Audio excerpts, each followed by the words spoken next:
అందరికీ నమస్కారం. Welcome to Telugu wallet. Cine నటుడు ఆలీ వైసీపీకి గుడ్ బై చెప్పారట. తన రాజీనామా లేఖను పార్టీ అధ్యక్షుడు జగన్ కు పంపించారు ఆలీ. 2019 ఎన్నికలకు ముందు వైసీపీలో చేరారు ఆలీ. అయితే ఆ పార్టీ తరపున రాష్ట్ర వ్యాప్తంగా ప్రచారం చేశారు.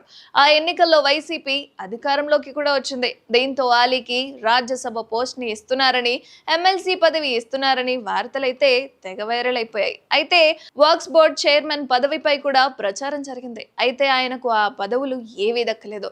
2022లో ఆలీని ఏపీ ప్రభుత్వ ఎలక్ట్రానిక్ మీడియా సలహాదారుడిగా ప్రభుత్వం నియమించింది. ఆ పదవిలో ఆయన 2 ఏళ్లు కొనసాగారు. 2024 ఎన్నికల్లో అయినా కూడా తనకు ఎమ్మెల్యే అభ్యర్థిగా సీటు వస్తుందని భావించారు ఆలీ. కానీ ఆ ఆశ నెరవేరలేదు.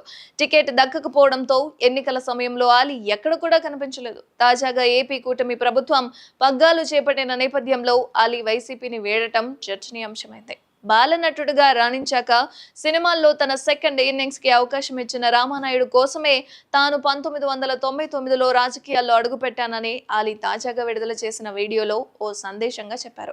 అయితే రామానాయుడు బాపట్లలో ఎంపీగా నిలబడ్డప్పుడు వచ్చి ప్రచారం చేయాలని కోరడంతోనే టీడీపీలో చేరినట్లు స్పష్టం చేశారు.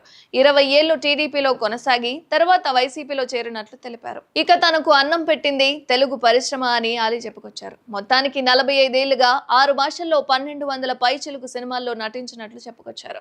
తనకు సాయం చేసే గుణం ఉందని, దానికి రాజకీయ బలం తోడైతే మరింత సేవ చేయొచ్చన్న ఉద్దేశంతోనే పాలిటిక్స్ లోకి వచ్చినట్లు ఆలీ వెల్లడించాడు.